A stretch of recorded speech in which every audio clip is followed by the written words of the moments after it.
कभी सोचा है कि कुछ इन्वेस्टर्स वो हमेशा सही स्टॉक कैसे चुन लेते हैं? आज हम उसी राज से पर्दा उठाएंगे, एक ऐसे कॉन्सेप्ट को समझेंगे जो इन्वेस्टमेंट की दुनिया में महारत हासिल करने की कह सकते हैं पहली सीढ़ी है। अच्छा, जब हम किसी कंपनी के बारे में सोचते हैं तो दिमाग में क्या आता है? शायद उसके बड़े बड़े दफ्तर, हजारों कर्मचारी, है ना? लेकिन एक इन्वेस्टर के लिए कंपनी का असली साइज कुछ और ही होता है, और इसका जवाब जानना भाई बहुत जरूरी है। तो चलिए जानते हैं कि ये क्या है। तो स्मार्ट इन्वेस्टर्स जिस मीट्रिक का इस्तेमाल करते हैं उसे कहते हैं मार्केट कैपिटलाइजेशन, या आसान भाषा में कहें तो मार्केट कैप। ये किसी भी कंपनी की वैल्यूएशन का सबसे जरूरी पैमाना है।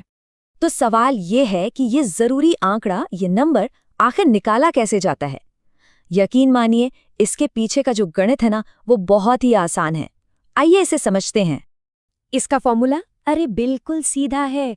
बस कंपनी के टोटल जितने भी शेयर्स हैं उनकी संख्या को उसके एक शेयर की जो अभी की कीमत है उससे गुणा करना है, बस इतना ही। चलिए इसे ना एक एग्जाम्पल से समझते हैं। मान लीजिए कि एक कंपनी है और बाजार में उसके कुल 1 करोड़ शेयर मौजूद हैं, ठीक है? और उस कंपनी के हर एक शेयर की आज की तारीख में कीमत है, मान लेते हैं 100 रुपए।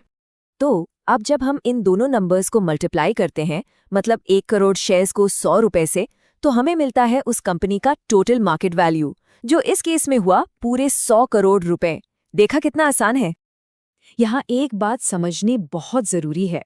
मार्केट कैप का मतलब कंपनी की बिल्डिंग्स या मशीनों की कीमत नहीं है। नहीं, ये तो बाजार की नजरों में उसकी टोटल वैल्यू है। मतलब इन्वेस्टर्स उस कंपनी के भविष्य को लेकर कितने उत्साहित हैं, ये वो दिखाता है।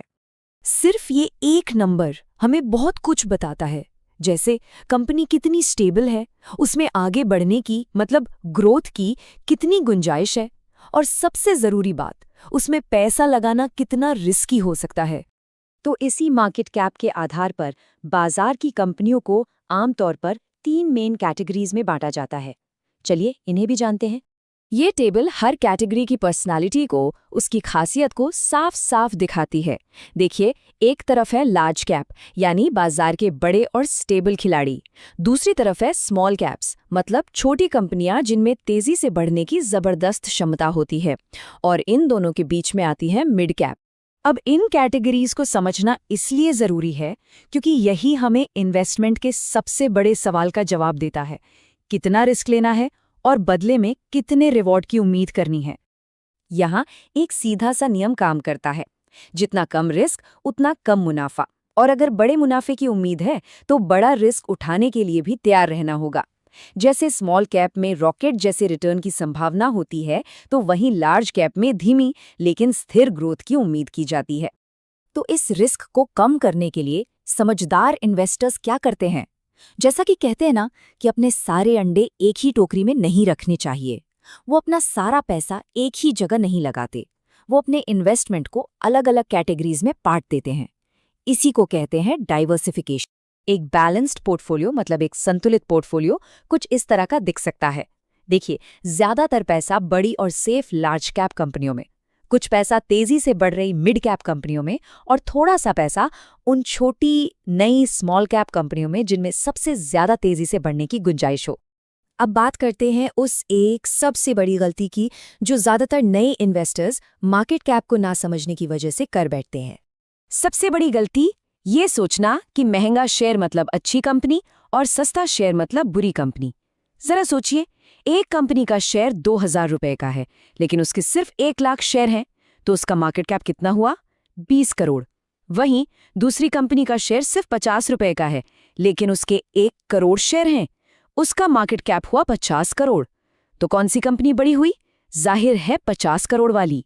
समझदारी इसी में है कि शेयर की कीमत के बजाय कंपनी के टोटल मार्केट कैप को देखा जाए, क्योंकि वही उसका असली साइज बताता है।